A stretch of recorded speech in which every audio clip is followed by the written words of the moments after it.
little bit later. Man, they are good. Excellent. Right, although for many people, the holidays are the most wonderful time of the year, the holidays can also be particularly challenging if you're dealing with a loss in your life. Whether you've lost a loved one, or you're going through a divorce, or facing a layoff, we've got some help for you this morning. We welcome our psychologist, Dr. Michael Friedrichs. Good to have you back. Nice to have you back. Thank you very much. Now, we're not talking about severe depression over a long period. This is something that happens just really during the holidays. Right. Well, interesting. We'll get to that point in a second, but it is a very menacing, psychologically menacing holiday. I mean, everywhere you go, Bing Crosby's telling you to have a white Christmas and you should be happy. And the biggest chief problem, you brought it up during the break, expectations are the key. Right. That we have unrealistic expectations. Well, that perfect time of year, you know, I'm going to find gifts for people that are perfect, and I'm going to get gifts that I enjoy, and the whole family coming over, and we're all going to have a wonderful time. We're going to sing around the tree, and the food's going to be perfect. It's going to be warm, and then, Grandpa gets drunk and ruins everything.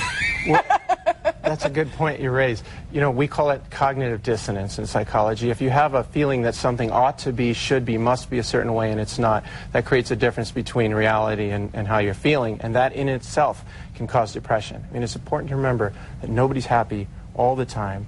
And as far as expectations are concerned, I recently read as many as 50% of Americans are not going to be having a Walton's Christmas. They're in airport bars, strip clubs, sitting in their apartments by themselves on Christmas. It's just not going to be that way for them. It's tough to do. Well, and people are going through, as we mentioned, some serious things. We've got people whose spouses are serving overseas. We've got people who are going through a divorce. Absolutely. And these things innately cause stress. I mean, you're decking the halls with boughs of holly. You've got 168 hours in the week to do what you have to do year-round. You don't get more time just because it's the holidays. So what do you do? Well, there's a number of things we can do. We talk about bringing the enchantment back. There's a Taoist story about I'm pointing at the moon, and all you're doing is talking about my finger. If we're doing that with the holidays, if we're missing the point of the holidays, there are things we can do to bring back enchantment. Like, for example, stop the madness. For most of us, crazy is as crazy does. If you're acting crazy, you're going to make your whole family upset. It's not fun for anyone. So just chill out. Don't write notes on all your Christmas cards. Just sign them. Get trees that you just plop and they unfold and they're already lit up. Just take some of the stress off. There's a number of other ways things to simplify the holidays, is what you're saying. There's a number of other things you can do as well. For example, we're having all of my family over. Last minute plans change. It's going to be buffet style. We're not going to put 25 people around a table. It's not going to happen. It never works. So, you know what? Grab a plate, fill up, let's go. Well, it's not a bad idea. I mean, if you look into it, like Carnival Cruises offer discounts this time of year. Just blow off Christmas altogether. Go on a cruise to the Bahamas. It's off season for them, so you can get some really good rates. Also, bring in new Christmas music. Get rid of your old music if that's what's getting you down. Or if nostalgia is your thing, then go ahead and evoke scenes from your childhood. Make gingerbread house, gingerbread people. The things that are really important to you. Absolutely. Is it important not to compare the years? Like remember, let's have a Christmas like we did back, It depends on whether or not that's important to you. But generally speaking, just comparing, there's always going to be better and worse things than what you're doing. So you want to kind of avoid comparing. But alcohol is another big one that we need to talk about because it's such a big part of this season. I went to a party last weekend. They just the eggnog and the rum. You have to understand your relationship with alcohol. The Bacchus, the god of wine, was inspiration and chaos. He had both of those tributes. So you have to know what is your relationship with alcohol and then make that decision wisely. And be wise about it.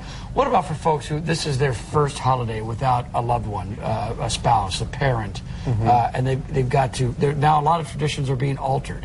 How should they approach the holidays? Well, if it's important, and it is for most people, to be around people on holidays, what I really recommend that people do is make sure if you can't make that happen at home, then go out and make it happen. Go to the mall, watch people with children with Santa, or my favorite, go to IKEA, pick out your favorite living room, and then occupy that living room, sit by the Christmas tree, and welcome people into your living room. Oh, that's whatever funny. you have to do, go out and make an effort to make. You have to make it happen. Yeah, and don't shun the invitation if you're alone. Don't shun the invitation to join other people. A lot of folks, oh no, I'm fine, but join people. Wouldn't exercise really help too? Because when you're stressed, it seems like exercise is really exercise or relaxation. I mean, in some cases, it's been shown that people overdo exercise as well, but do relax. Take the day off. Christmas Day, don't do a thing. Let the dishes pile up. I love what you say about the enchantment, and let it be special. Don't try to make it special. Let it happen and make it simple and enjoy the day and see the bigger picture. That's important. Absolutely. Good points. We want folks to know, by the way, if you want to talk to Dr. Michael Friedrichs, available. His phone number is on the screen here. It's 274 0996. And of course, we'll have, there it is right there. Look at that. You asked for it and it appears. And we'll have more information too on our website, katu.com. Have a nice Christmas. Thank you. Thank you. All right, we've got more help for you this time. Learn what to do with all those holiday cards. Plus,